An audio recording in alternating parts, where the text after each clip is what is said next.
मित्रों, स्वागत है आपका। दिस साइड से Krishna Gupta is welcoming you.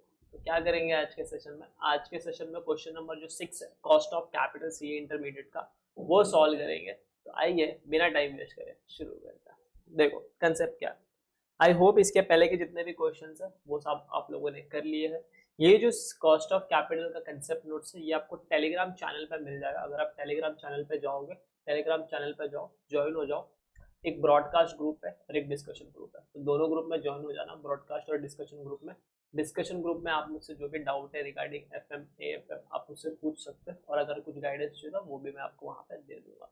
बाकी इस कंसेप्ट नोट्स का लिंक मैं डिस्क्रिप्शन बॉक्स में भी दे दूंगा, तो आप वहाँ से जाके टेलीग्राम चैनल पे आ सकते हैं, वहाँ से भी डाउनलोड कर सकते हैं एज योर विश। कैसा रहेगा कंसेप्ट नोट सब देख के बताना, और अगर आप इसके पहले के लेक्चर्स देखते हुए आ रहे हो तो फिर आपको ये चीज़ तो और अच्छे से समझ में आ जाएगी। तो आइए without wasting too much time will start our question number 6। तो क्वेश्चन में बढ़ने से पहले कुछ नोटिंग है, पहले वो डिस्कस कर लेते हैं। एज यूजुअल जैसे मैं कुछ नोटिंग डिस्कस कराता हूँ, फिर क्वेश्चन पे लेकर चलता हूँ ताकि क्वेश्चन का फ्लो और इजी हो जाए। तो देखो क्या लिखा है।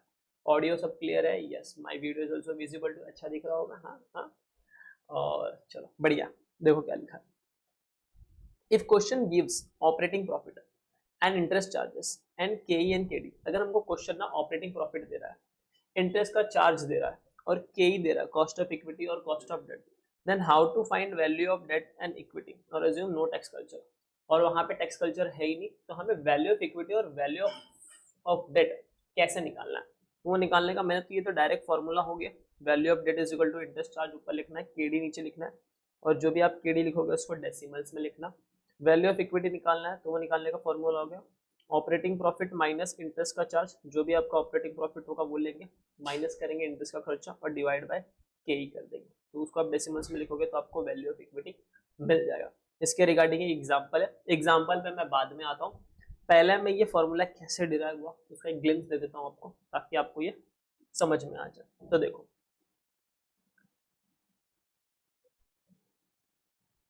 डिस्कशन नोट्स,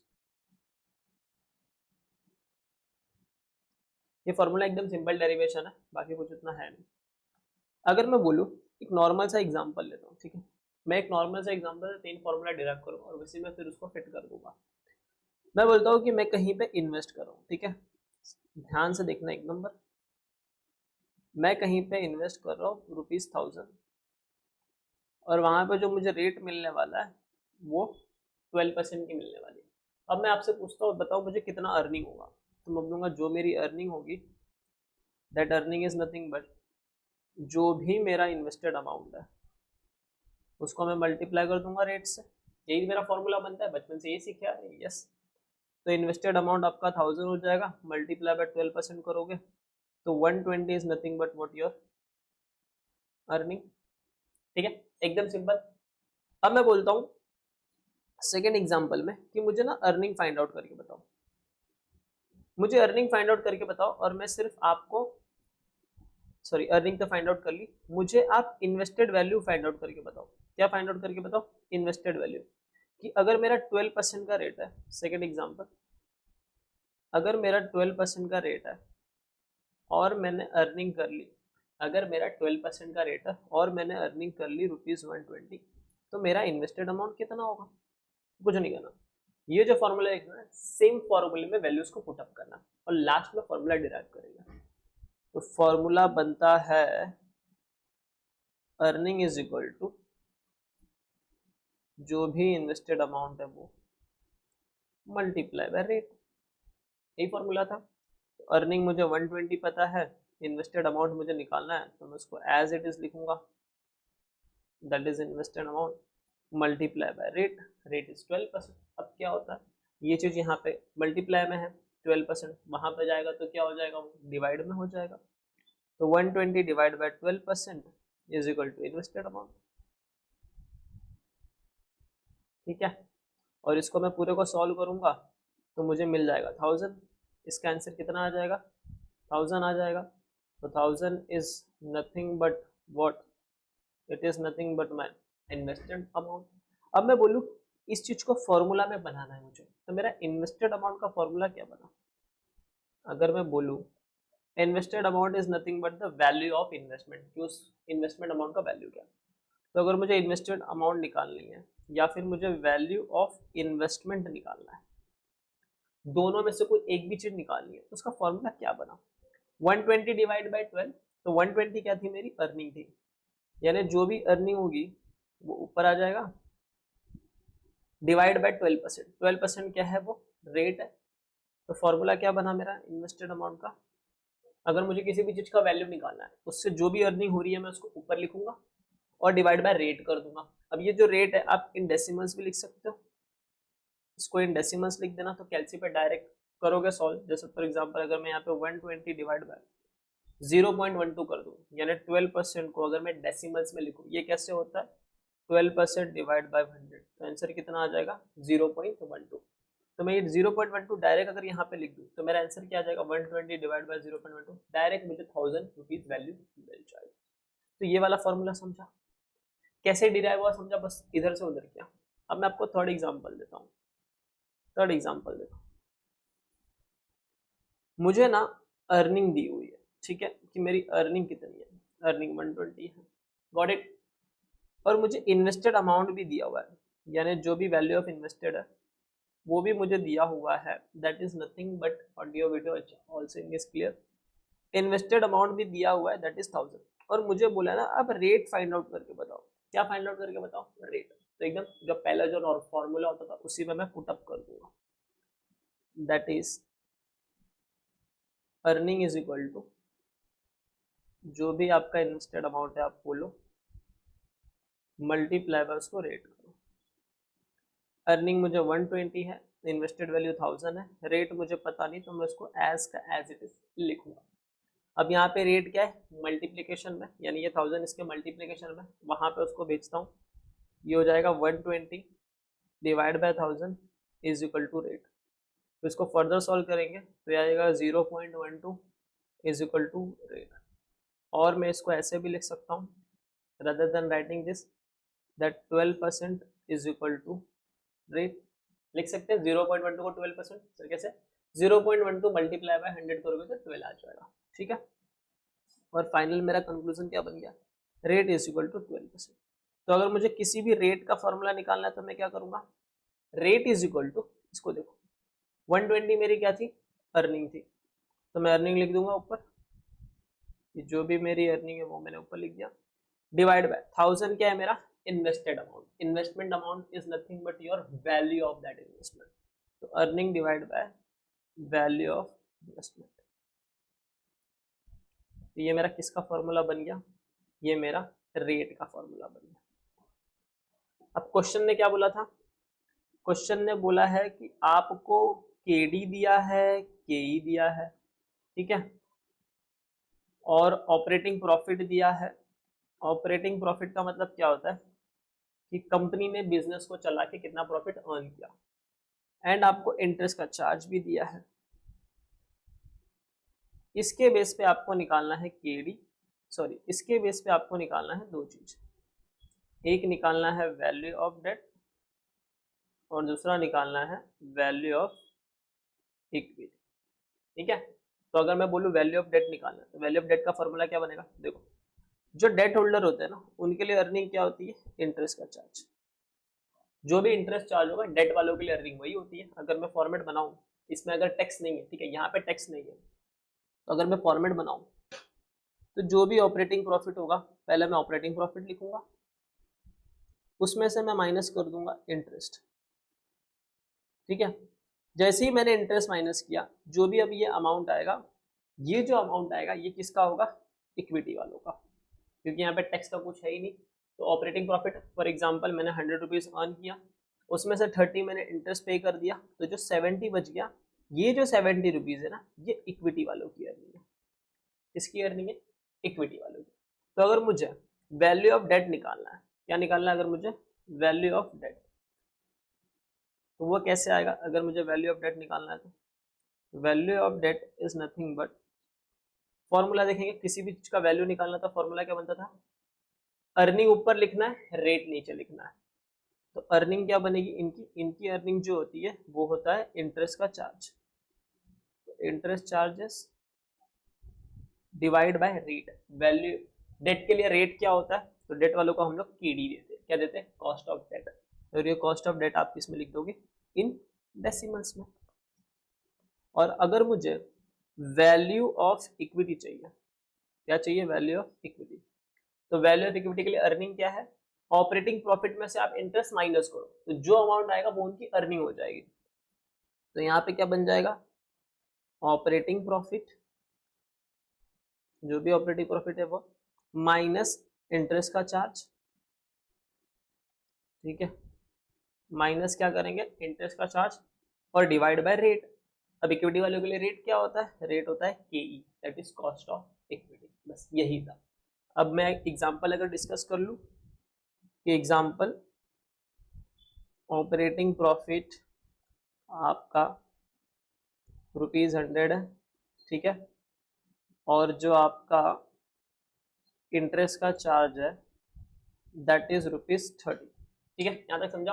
ऑपरेटिंग प्रॉफिट कितना है? 100, इंटरेस्ट का चार्ज कितना है? 30, और मैं बोल रहा हूँ जो भी कॉस्ट ऑफ डेट है वो 10% है और कॉस्ट ऑफ इक्विटी 20%। अब हमें निकालना है दो चीज, एक निकालना है वैल्यू ऑफ डेट, कि डेट का वैल्यू क्या होता है, और दूसरा निकालना है वैल्यू ऑफ इक्विटी। निकाल सकते हैं? Yes sir, of course. तो चलो वैल्यू ऑफ डेट निकालेंगे। तो value of debt is equal to, formula क्या है वैल्यू ऑफ डेट का? Interest charge divide by KD, और केडी किस में लिखेंगे हम? डेसिमल्स में लिख देंगे। तो वैल्यू ऑफ इंटरेस्ट चार्ज तो हमें पता चल गया 30, तो 30 ऊपर आएगा डिवाइड बाय 10%। अब 10% को अगर डेसिमल्स में लिखना है तो क्या हो जाएगा? 10 डिवाइड बाय 100 दैट इज 0.10। यहाँ पे आपका आंसर आ जाएगा 0.10। इसको फर्दर सॉल्व करेंगे तो 30 divide by 0.10 is equal to ₹300। इसका आंसर कितना हो गया? ₹300। फिर उसी तरह अगर हमें वैल्यू ऑफ इक्विटी चाहिए तो value of equity is equal to, operating profit में से इंटरेस्ट चार्ज माइनस करेंगे, तो ऑपरेटिंग प्रॉफिट 100 है, 100 माइनस 30 डिवाइड बाई के कितना है? 20%। तो इसको किस पे लिखना है? डेसिमल्स में लिखना है। तो यहाँ पे आएगा 0.20। फिर इसको फर्दर सॉल्व करेंगे तो ये हो जाएगा 70 divide by 0.20, 70 divide by 0.2, 70 divide by 0.2, तो आपका आंसर आएगा इसका ₹350। तो पता चल गया कैसे वैल्यू ऑफ डेट निकालते हैं, कैसे वैल्यू ऑफ इक्विटी निकालते हैं, और उसके पीछे का क्या लॉजिक है, वो सारी चीजें मैंने आपको बता दी है। ठीक है, चलो अब आगे बढ़ते हैं। आवाज आ रही है ना मुझे? हाँ, आनी ही चाहिए। देखो क्या लिखा, if question gives operating profit and interest charge and K E and K D, how to find out value of debt and equity. तो आपको डेट और इक्विटी का वैल्यू कैसे फाइंड आउट करना है। उस केस में यहाँ पे टैक्स कल्चर नहीं है, तो वैल्यू ऑफ डेट कैसे बनेगा? Interest charge divide by KD, and value of equity कैसे निकलेगी? Operating profit minus interest charge divide bye केई।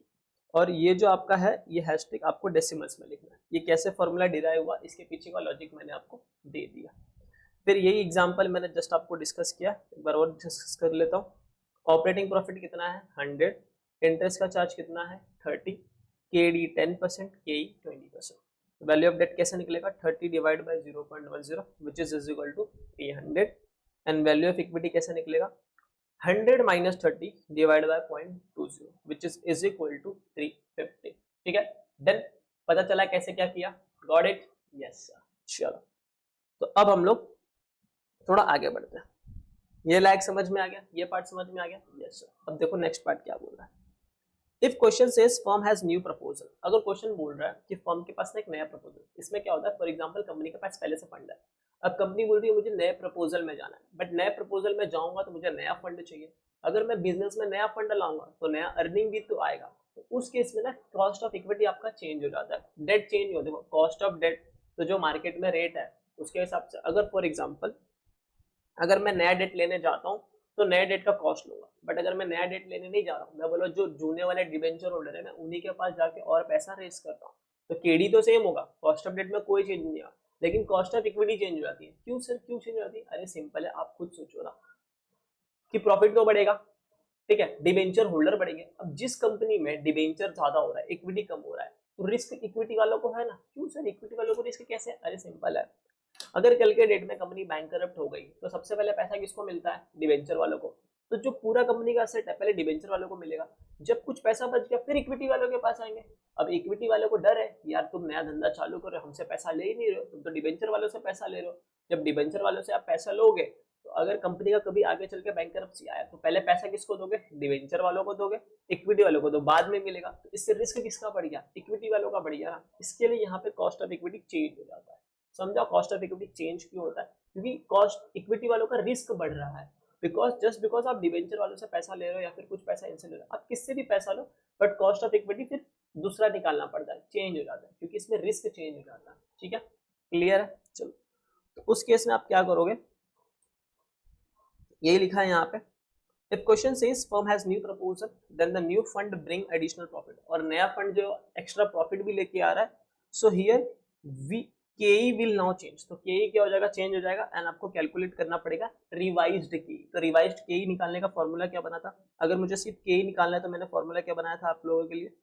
केई यानी रेट। रेट निकालने के लिए क्या होता है? Earning divide by value of investment. अब इक्विटी वाले के लिए अर्निंग क्या होगा? अगर मैं सपोज आपको एग्जांपल से बताता हूँ, यही सेम एग्जांपल लेते हैं, यही सेम एग्जांपल लेते हैं कि सपोज करो इस सेम एग्जांपल में यहाँ पे तो के 20% है। अब मैं मार्केट में जाता हूँ और फंड उठाता हूँ, क्या उठाता हूँ मैं? एक्स्ट्रा फंड लेता हूँ। अब यहाँ पे के कितना निकला था मेरा? के निकला था 350। ठीक है, value of equity is my 350 and value of debt कितना निकल के आ गया था? 300। Now in this same example what happen now, मुझे मार्केट से और पैसा चाहिए और मैं पूरा का पूरा पैसा डिबेंचर होल्डर से उठा रहा हूँ, और अब मुझे क्या चाहिए ना? मुझे मार्केट में एडिशनल पैसा चाहिए। जो मुझे एडिशनल पैसा चाहिए वो चाहिए 400, और ये पूरा का पूरा 400 में डेट वालों से उठा रहा हूँ। ठीक है, और जो यहाँ पे डेट वालों की रेट है वो सेम ही है, दैट इज 10%। ओके, यहाँ तक समझा? अब मुझे रिवाइज्ड के ही निकालना पड़ेगा, क्योंकि पूरा का पूरा 400 में किससे ले रहा हूँ? डेट वालों से ले रहा हूँ। डेट बढ़ेंगे तो इक्विटी वालों का रिस्क बढ़ जाता है, क्योंकि पहले अगर कंपनी की बैंकरप्सी हो तो पहले डेट वाले पैसा लेके जाएंगे, बाद में बचा हुआ पैसा इक्विटी वालों को मिलेगा।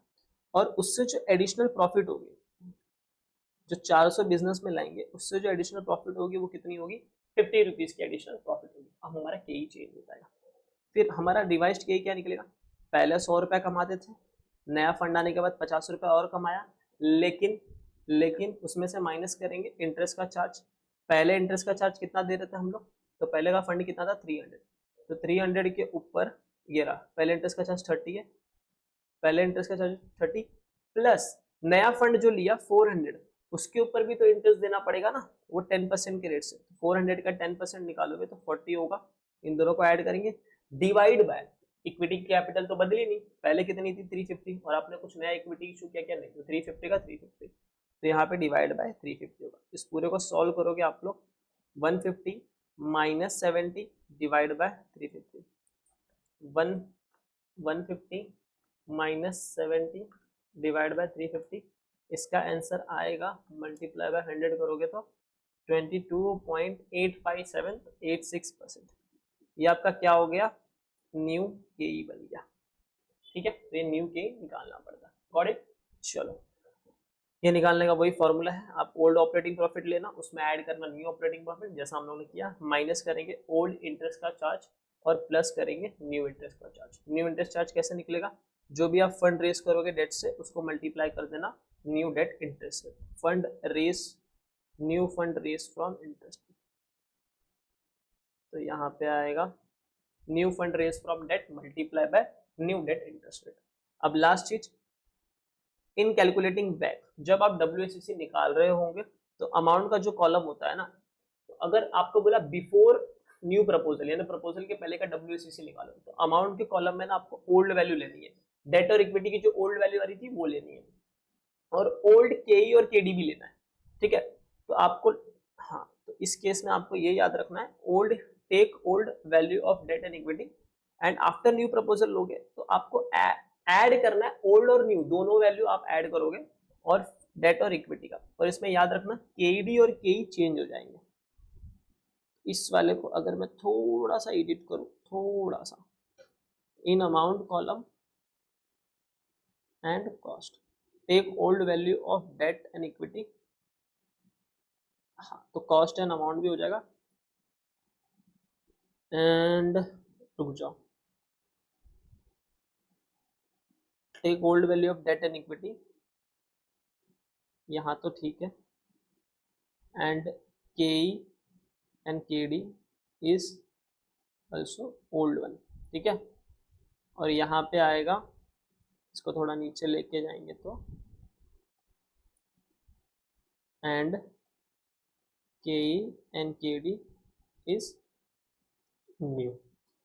तो नए के लिए नया वाला लेंगे, जो अपडेटेड होगा वो वाला लेंगे, और जूना वाला हो उसके लिए जूना वाला लेंगे, ठीक है, डन। चलो अब हम लोग क्वेश्चन नंबर 6 सॉल्व करते हैं। तो अगर आपको ये चीज समझ में एक बार चाहिए तो इसको रीड कर लो, वीडियो पॉज कर करके लो, फिर और ये यहाँ। अब हम क्या करेंगे, अब हम क्वेश्चन नंबर 6 करते हैं। तो आप भी बुक ओपन कर लो, मॉड्यूल ओपन कर लो, आपका सॉल्यूशन नोट ओपन कर लो, और कैलकुलेटर वगैरह सब लेके बैठ जाओ। क्वेश्चन नंबर 6 सॉल्व करेंगे। पहले देख लो मैं एक पार्ट कैसे सॉल्व कर रहा हूँ, फिर आप सॉल्व करना, फिर देखना एक पार्ट मैं कैसे सॉल्व कर रहा हूँ, फिर आप सॉल्व करना, ठीक है। चलो क्वेश्चन नंबर 6 पढ़ते हैं।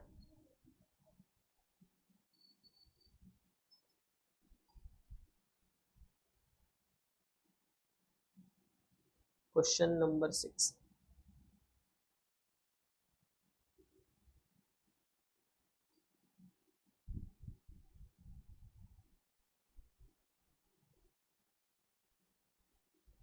क्वेश्चन नंबर 6, ये सॉल्यूशन नोट भी I try my level best कि आपको प्रोवाइड कर सकूं मैं टेलीग्राम चैनल पे, ठीक है। सारे के सारे सॉल्यूशन इसमें मैंने करे हुए अच्छे मैनर में, जहाँ पे आपको चीजें एकदम अच्छे तरीके से समझ में आ जाए। तो चलो, और बाकी आप लोग अगर मेरे साथ सॉल्व कर रहे हो तो फिर आपकी बुक में भी ये चीज मेंटेन होगी। तो क्वेश्चन नंबर 6 पढ़ते हैं। चलो देखो, Kalyanam limited has an operating profit of 34,50,000, okay, and has employed debt which gives total interest charge of 7,50,000।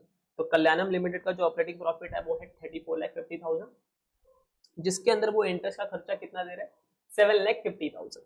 फिर बोल रहे the firm has an existing cost of equity and debt. अब देखो उन्होंने एग्जिस्टिंग कॉस्ट ऑफ इक्विटी और debt तो दे दिया, तो यही वाला तो अभी हम लोगों ने डिस्कस किया कि ऑपरेटिंग प्रॉफिट इतना होगा, फिर डेट इतना होगा, डेट का चार्जेस, और तो फिर कैसे फाइंड आउट करें। तो यहाँ पर हमें इतना तो समझ जाएगा, इतना पढ़ के हमें इतना समझ गया कि भाई वैल्यू ऑफ डेट और वैल्यू ऑफ इक्विटी तो निकालना पड़ेगा। चलो वेरी नाइस, आगे देखो, the firm has a new proposal before it. अब उसके पास ना न्यू प्रपोजल है, न्यू प्रपोजल क्या बोल रहा है, which requires fund of 75 lakh, जिसमें कितना फंड चाहिए, 75 लाख का fund, and is expected to bring an additional profit of 14,25,000, जिसकी वजह से क्या होगा, 14,25,000 का एडिशनल प्रॉफिट पिक्चर में आएगा। बहुत बढ़िया। फिर बोल रहे to finance the proposal the firm is expecting to issue an additional debt at 8%। अब ये बता रहा है कि इस प्रपोजल को फाइनेंस करने के लिए उन्हें 8% का डेट इशू किया। तो देखो पहले ओल्ड वाला भी 8% था और न्यू वाला भी 8% था। तो अब यहाँ पे क्या होगा, ओल्ड वाला भी 8% था, न्यू वाला भी 8% था। तो इस केस में जब आप वैल्यू लिखोगे ना डेट का, तो आप लोग दोनों दोनों वैल्यू ऐड करके 8% लिख देना। लेकिन अगर यहाँ पे ये वाला वैल्यू अलग होता ना, तो हम लोग 3 कैपिटल स्ट्रक्चर करते। चलो जब मैं क्वेश्चन सॉल्व करूंगा तब मैं इसका आपको एक बता दूंगा, एक एक्स्ट्रा ओवरव्यू दे दूंगा, बट अभी के लिए इतना याद रखना, new rate is 8% and old is new is rate. तो फिर अपने को ज्यादा टेंशन लेने की जरूरत नहीं है। आगे बढ़ते, and will not be issuing any new equity shares in the market, assume no tax culture. और यहाँ पे क्या हो रहा है, कोई भी इक्विटी शेयर इश्यू नहीं हो रहा है और आपको कोई भी टैक्स कल्चर अज्यूम नहीं करना है। एक मिनट रुक जाओ, ठीक है। आप, मैं एक बात बता रहा हूँ, यहाँ पे ना ये हटा दो, ठीक है। ये लॉजिक वाली बात है, अगर आप बिफोर प्रपोजल निकालो तो ओल्ड ही लोगे, और न्यू वाले में भी जो भी न्यू न्यू कॉस्ट निकल के आएगी वो आएगी। यहाँ पे ऐड नहीं करना है आपको, यहाँ पे जस्ट आपको ओल्ड और न्यू वैल्यू दोनों ले लें, क्योंकि आफ्टर प्रपोजल आपका ओल्ड फंक्शन तो करेगा ही ना। तो old and new fund of debt and equity both आपको लेना है, जो भी पहले से चला रहा वो भी लेंगे और न्यू वाला भी फंड अपन कंसीडर करेंगे। चलो अब सॉल्व करते हैं इसको। क्वेश्चन पढ़ लिया हम लोग ने, बोल रहा है आपको कैलकुलेट करना है weighted average cost of capital Kalyanam limited का। कल्याण करेंगे बिफोर द न्यू प्रपोजल है ना, आफ्टर द न्यू प्रपोजल। तो बिफोर न्यू प्रपोजल ये स्ट्रक्चर था और न्यू प्रपोजल आया 75 लाख, ऑपरेटिंग प्रॉफिट बढ़ गई। चलो पूरा सॉल्व करते हैं। तो मैं स्टेप बाय स्टेप आपके लिए सॉल्व करता हूँ। पहले वैल्यू लिख लेता हूँ, गिवन वैल्यूज, गिवन वैल्यूज यही है कि जो केडी है 8% है और जो केई है वो 16% है। ठीक है, देखो ये आपका केई हो गया, ये आपका केडी हो गया। Operating profit is 34,50,000। तो यहाँ पे आपका जो ऑपरेटिंग प्रॉफिट है वो है ₹34,50,000। ठीक है, एंड इंटरेस्ट का चार्ज देखते हैं, एंड जो इंटरेस्ट का चार्जेस हैं दैट इंटरेस्ट के चार्जेस इज 7,50,000। इंटरेस्ट का चार्ज है 7,50,000। अब क्या निकालना पड़ेगा, value of debt and value of equity. तो चलो पहले हम लोग स्टेप ए में value of equity and value of debt निकाल लेते। वैल्यू ऑफ डेट निकालने के लिए फॉर्मूला क्या था, फॉर्मूला लिखने की जरूरत नहीं है बट मैं लिख दे रहा हूँ आपके रेफरेंस के लिए। Interest charge divide by KD, interest charge is 7,50,000 divide by KD is 8%, जिसको मैंने डेसिमल में लिखा। और ये फर्दर सॉल्व होकर आंसर क्या आएगा देख लो, 7,50,000 डिवाइड बाई 0.08, इसका आंसर आ रहा है 93,75,000। 93,75,000 is nothing but the value of data. अब मैं निकालूंगा value of equity. So value of equity वो निकालने का फॉर्मूला क्या बनाया था हम लोग ने अंडरस्टैंडिंग से, ऑपरेटिंग प्रॉफिट माइनस इंटरेस्ट का charge, operating profit minus interest charges divide bye के। ठीक है, यही फॉर्मूला था। अब क्या करेंगे, वैल्यूज पुट अप करेंगे। ऑपरेटिंग प्रॉफिट कितना है 34,50,000, एक बार देख लेते हैं, हाँ उतना ही। तो यहाँ पे आएगा 34,50,000 माइनस इंटरेस्ट का चार्ज कितना है 7,50,000, तो यहाँ पे आएगा 7,50,000 डिवाइड बाई के कितना है 16%। तो 16% को अगर डेसिमल में लिखेंगे तो क्या हो जाएगा, 16 डिवाइड बाई 100 दैट इज 0.16, इसका आंसर आएगा 0.16। फर्दर सॉल्व करेंगे, 34,50,000 माइनस 7,50,000, तो आपका आंसर आ जाएगा 27 लाख डिवाइड बाय 0.16, 0.16, तो आपका आंसर आ जाएगा 1,68,75,000। So 1,68,75,000 is the value of equity and 93,75,000 is the value of firm. ठीक है, ये समझा, क्लियर है। चलो इतना लिख लो वीडियो पॉज करके पहले, फिर आगे बढ़ते हैं।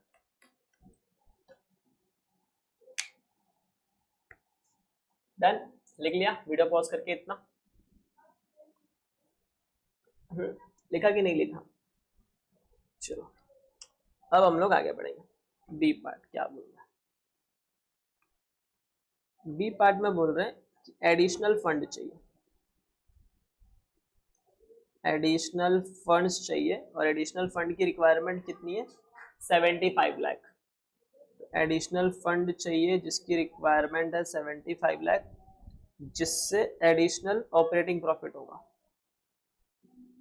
जिससे एडिशनल ऑपरेटिंग प्रॉफिट होगा, और वो होगा 14,25,000 का। तो जिससे एडिशनल ऑपरेटिंग प्रॉफिट होगा जो होगा 14,25,000 का। ठीक है, और ये पूरा का पूरा 75 लाख ये फाइनेंस कर रहे हैं। The firm is expected to issue an additional debt of 8% and will not issue any equity share. तो ये जो पूरा का पूरा 75,000 है ये फुल अमाउंट आएगा from debt, from 8% debt. 8% debt से ये पूरा का पूरा अमाउंट ये कंसिडर कर रहा है। ठीक है, अब आगे सॉल्व करते हैं। चलो अब हमें न्यू के ई निकालना पड़ेगा। क्या निकालना पड़ेगा, न्यू के ई। तो के ई का फॉर्मूला कंसेप्ट नोट्स में ये रहा,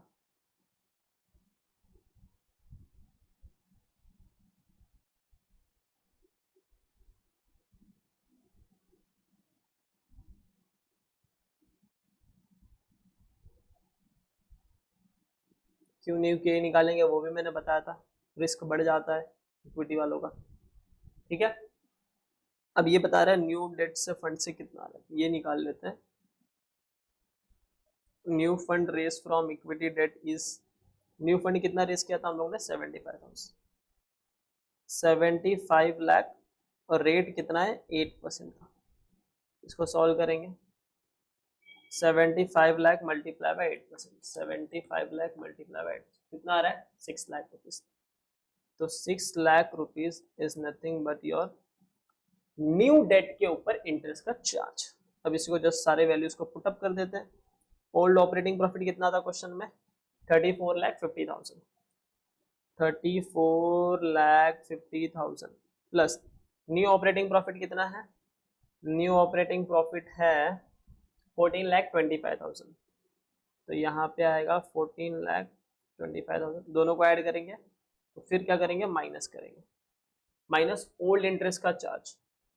ओल्ड इंटरेस्ट का चार्ज था 7,50,000, ये रहा ओल्ड इंटरेस्ट का चार्ज 7,50,000, तो यहाँ पे ओल्ड इंटरेस्ट का चार्ज आ गया 7,50,000 प्लस न्यू इंटरेस्ट का चार्ज है 6 lakh rupees, divide by equity capital कितनी है बताओ। देखो इक्विटी कैपिटल पहले कितनी आई थी 168.75, मैंने जब न्यू फंड इशू किया 75 लाख रुपीस का जब मुझे रिक्वायरमेंट था, तो क्या 75 लाख जो न्यू फंड इशू किया उसमें मैंने कुछ इक्विटी इशू किया क्या, नहीं, मैंने तो पूरा का पूरा पैसा डेट से लिया, तो मैं यहाँ पे इक्विटी की वैल्यू ओल्ड वाली ही लूंगा क्योंकि न्यू तो कुछ ऐड ही नहीं हुआ।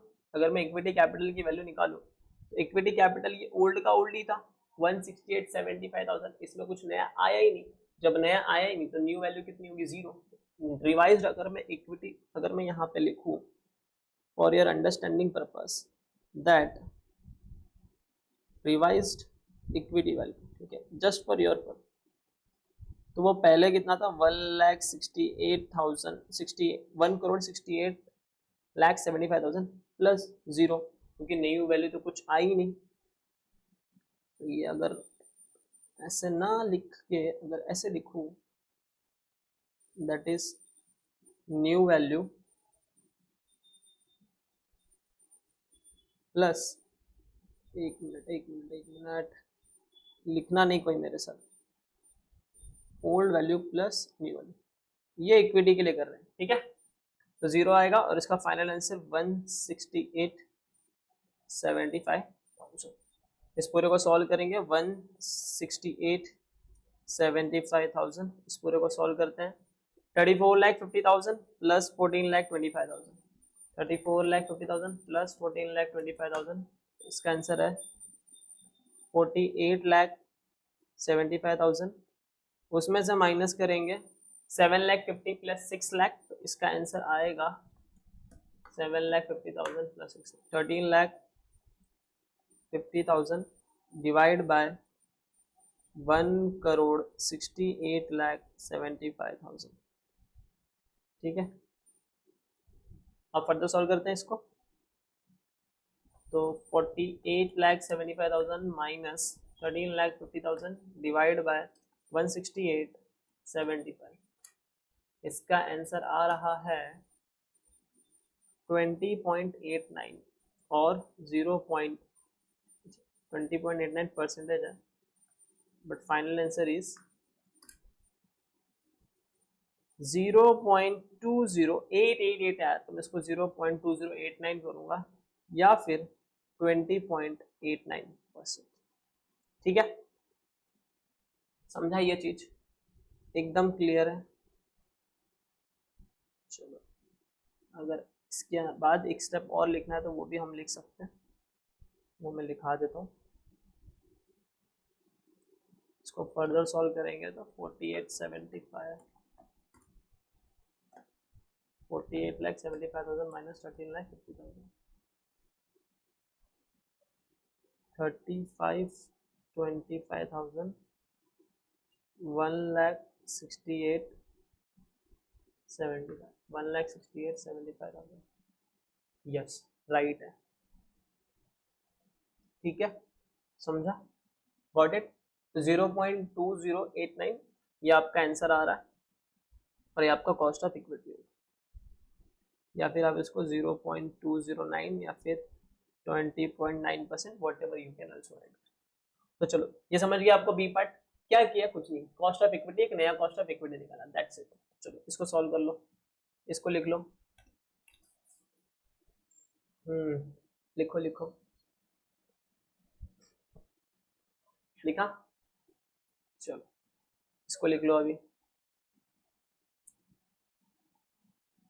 डन। चलो अब हम लोग करेंगे इसका सी पार्ट। सी पार्ट में निकालेंगे WACC, पहले निकालेंगे बिफोर प्रपोजल। तो एक बार देख लो मेरे, एक बार मुझे देख लो कि मैं कैसे सॉल्व कर रहा हूँ, उसके बाद आप लोग सॉल्व करना, I will give you the time. तो सबसे पहले हम लोग लिखेंगे इसके अंदर सोर्स, फिर लिखेंगे अमाउंट, फिर लिखेंगे प्रपोर्शन, हाँ, फिर उसके बाद प्रपोर्शन लिखने के बाद लिखेंगे कॉस्ट और लिखेंगे WACC। तो सोर्स में तो दो ही सोर्स है, एक इक्विटी है और एक डेट है। ओल्ड वाले में तो 8% ही डेट था और तो कुछ था नहीं, है ना। ओल्ड वाले में तो इतना ही था ना, 8% डेट, और ये इक्विटी का अमाउंट था 1,68,75,000, 1,68,75,000। और डेट का अमाउंट कितना आया था, डेट का अमाउंट आया था 9375। तो डेट का अमाउंट था 93,75 लाख। ठीक है, क्या करेंगे, दोनों को टोटल कर देंगे। टोटल करते हैं 168,75,000 प्लस 93,75,000, ये हो जाएगा 2,62,50,000। अब इसका प्रपोर्शन निकालेंगे। तो प्रपोर्शन निकालने के बाद पहले वाले का प्रपोर्शन है 0.6429। ये कैसे आ रहा है सर, सिंपल, इसमें प्रपोर्शन कैसे निकालते थे, individual capital divide by total capital, यानी आपको ये ऊपर रखना है 168,75,000 डिवाइड बाय 262,50,000 को। तो दूसरा निकालते हैं 93,75,000 का, इसका आंसर आएगा 0.357। ये दोनों को ऐड करोगे तो 1 आना चाहिए, 6429 प्लस 357, आ गया। अब क्या लिखेंगे, कॉस्ट, इक्विटी का कॉस्ट 0.16 था और इसका 0.08, मल्टीप्लाई करेंगे 0.6429 मल्टीप्लाई बाय 0.16, इसका आंसर आएगा 8029। दूसरे का 3571 मल्टीप्लाई बाय 0.08, इसका आंसर आएगा 0.0286 कर लेते, ठीक है। ऐड कर देंगे 8029 प्लस, तो इसका आंसर आ गया 0.8315। और अरे रे रे, इधर तो कुछ तो गड़बड़ है, रुको। 0.6429 मल्टीप्लाई बाय 16, ये आ गया, हाँ 0.6429 मल्टीप्लाई बाय 80 मल्टीप्लाई बाय 0.16, इसका आंसर अलग आ रहा है, ये आ रहा है 0.1029, 0.102864 हो रहा है, तो 0.1028 एंड 0.3571 मल्टीप्लाई बाय 0.08, ये राइट है। इन दोनों को ऐड करेंगे, 0.1029 प्लस 0.0286, तो इसका आंसर आ गया पहले का 0.1315 और 13.15%, ठीक है। अब निकालेंगे न्यू वाला, न्यू वाले में निकालेंगे WACC। तो WACC यहाँ पे लिखेंगे न्यू प्रपोजल, ठीक है। क्या लिखेंगे, न्यू प्रपोजल, और न्यू प्रपोजल में सेम ये बातें वापस आएंगी।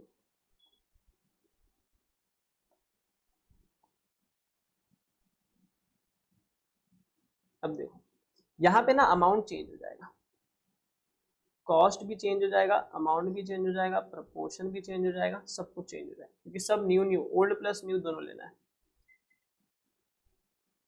तो देखो इक्विटी में तो कुछ चेंज हुआ नहीं, पहले इक्विटी 1,68,75,000, 1 लाख बोल रहा हूँ, बार बार मैं 1 लाख बोल रहा हूँ, सॉरी माय मिस्टेक। पहले मेरा इक्विटी 1,68,75 था, अभी भी उतना ही है, कुछ चेंज नहीं हुआ। तो 1,68,75,000, डेट का क्या ख्याल है? डेट देखो, डेट ना दोनों 8% ही है, यहाँ पे दोनों के दोनों डेट 8% है, ठीक है। तो जब दोनों के दोनों डेट 8% है तो दोनों को ऐड कर लेते हैं। 93,75,000 प्लस 75 लाख, यही था ना 93, हाँ, दोनों को ऐड करेंगे तो 93,75,000 प्लस 75 लाख, इसका आंसर आ रहा है 1,68,75,000, ठीक है। तो देखो दोनों अमाउंट सेम ही आ रहा है, बढ़िया है ना। दोनों को ऐड कर दो तो आ जाएगा 337,50,000। अब क्या करेंगे, इसका प्रपोर्शन निकालेंगे। तो प्रपोर्शन में सिंपल है, इंडिविजुअल अपॉन टोटल। तो अगर आप दिस डिवाइड बाय दिस करोगे तो आपका आंसर आ जाएगा 0.50। तो यहाँ पे भी 0.5 0.5 दोनों में आएगा, क्योंकि दोनों सेम अमाउंट है तो 0.5 अब कॉस्ट, यहाँ पे जो कॉस्ट लिखेंगे ना इक्विटी का, वो नया वाला लिखेंगे। नया कितना कॉस्ट आया था, दिस 0.2089, तो न्यू कॉस्ट आएगा आपका 0.2089, ठीक है। एंड ये आपका 0.08